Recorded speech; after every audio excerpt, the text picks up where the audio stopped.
കുടിച്ചേ.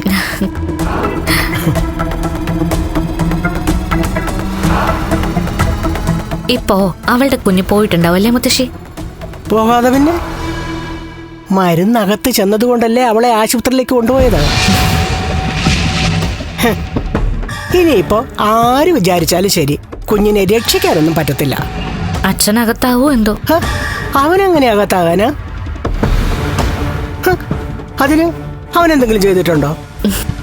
അല്ല മുത്തശ്ശി, ആ അനന്തുവിന്റെ വീട്ടിലെ CCTV ഒക്കെ ഉള്ളതാ. അപ്പൊ മതില് ചാടിപ്പോയ ഗുണ്ടയൊക്കെ അവരെ കണ്ടു കാണുമല്ലോ. അതിനവ മുഖം മറച്ചല്ലേ പോയത്, പിന്നെ എങ്ങനെയാ കാണുന്നത്? ഇനിയിപ്പൊ കണ്ടാ തന്നെ അവൻ പ്രതാപന്റെ പേരൊന്നും പറയാൻ പോകുന്നില്ല. പോലീസുകാരെ ചോദിക്കേണ്ട രീതിയിലൊക്കെ ചോദിച്ചു കഴിഞ്ഞാലേ പറയും മുത്തശ്ശി. ഒന്നെങ്കിൽ മേഘേട്ടൻ, അല്ലെങ്കിൽ അച്ഛൻ, രണ്ടിലൊരാളാണ് ഇതിന് പിന്നിലെന്ന് അവർക്കൊക്കെ അറിയാം.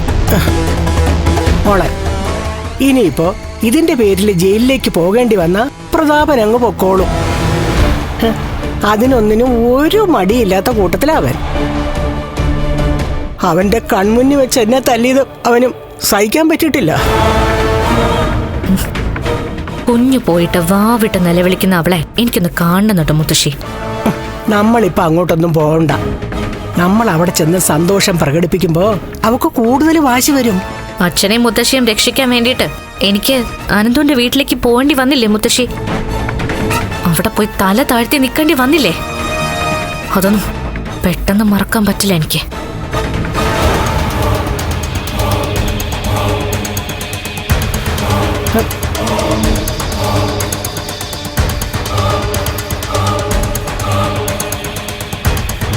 മോളെ, നമ്മൾ ഒന്നേന്ന് തുടങ്ങിക്കഴിഞ്ഞു മോളെ. ആദ്യം കുഞ്ഞ്, പിന്നെ അവള്. എന്തായാലും അർഹതയില്ലാത്ത സ്വത്ത് അവൾ അനുഭവിക്കാൻ നമ്മൾ സമ്മതിക്കില്ല. കണ്ണേട്ടന്റെ ഫിനാൻഷ്യൽസിൽ പോയപ്പോ ഞാൻ അവളിരുന്ന MD കസേരയിലൊന്നും ഇരുന്നായിരുന്നു. ആ കസേര ഞാനിപ്പോ വല്ലാതെ മോഹിക്കുന്നുണ്ട് മുത്തശ്ശി. അതൊക്കെ നടക്കും മോളെ, നടക്കും. കണ്ണൻ കമലേശ്വരത്തെ എല്ലാ ബിസിനസിന്റെയും തലപ്പത്തിരിക്കുന്ന ഒരു ദിവസം വരും. മഹാലക്ഷ്മി ഇല്ലാതായ പിന്നെ കണ്ണന് തന്നെയാണ് പഴയതുപോലെ കമലേശ്വരത്തെ സ്വത്തിന്റെ അവകാശം.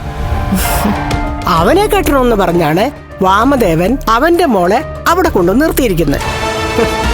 അവളെ കെട്ടിയാലും അവൻ ഇനി കുട്ടികളൊന്നും ഉണ്ടാകത്തില്ലല്ലോ. അപ്പൊ പിന്നെ മോൾക്ക് ജനിക്കാൻ പോകുന്ന കുഞ്ഞുങ്ങൾക്കാണ് നമ്മൾ ചിന്തിക്കുന്ന പോലെ സ്വത്തിന്റെ ഒക്കെ അവകാശം. ആ മോളെ, ഞാനും പ്രതാപനും പോകാറുള്ള അയ്യപ്പ ക്ഷേത്രത്തിലെ സ്ഥിരമായിട്ട് പോകുന്നുണ്ട്. പൂജയും വഴിപാടും ഒക്കെ നടത്തുന്നുമുണ്ട്. അതിന്റെ ഫലം കാണാതിരിക്കില്ല. ഓ മോളെ, എന്തായാലും കണ്ണനും മഹാലക്ഷ്മിയും വേർപിരിഞ്ഞല്ലോ. ഇപ്പൊ അവളുടെ കുഞ്ഞും പോയല്ലോ. പോയെന്ന് ആരും പറഞ്ഞില്ലല്ലോ മുത്തശ്ശി. പറഞ്ഞില്ലെങ്കിൽ അവളെ ആശുപത്രിയിലോട്ട് കൊണ്ടുപോയല്ലോ, അത് നമ്മൾ അറിഞ്ഞല്ലോ. അല്ലെങ്കിലും കുഞ്ഞു പോയ പോലെയാ വിഷം അവളുടെ ഉള്ളിൽ ചെന്നിട്ടുണ്ടെങ്കിൽ.